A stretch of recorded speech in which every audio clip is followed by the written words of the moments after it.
फिर यहाँ पे जो है दही बड़े बनाने के लिए यहाँ पे जो मैंने बूंदी ली है, इसको मैंने पहले से ही भिगो दिया था नीम गर्म पानी में, ताकि ये जो है सॉफ्ट हो जाए। ये देखें, ये सॉफ्ट हो चुकी है। ये 1 प्याली इस्तेमाल कर रही हूँ, ये डाल दूँगी।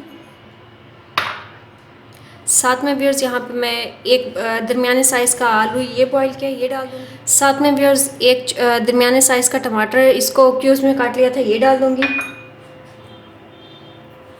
इनको पहले अच्छे तरीके से मिक्स कर लेंगे।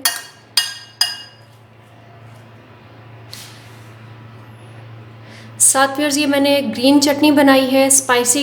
इसमें 3 से 4 अदद जो है सब्ज़ मिर्चें हैं, 2 टेबलस्पून जो है धनिया है और 2 ही टेबलस्पून पुदीना है। इसको मैंने बना के रख लिया। आप चाहें तो साथ में ऐसे ही बना के रख दें, हर कोई अपने ही टेस्ट के मुताबिक ये डाल सकता है, लेकिन यहाँ पे मैं जो है थोड़ी सी इस्तेमाल करूँगी।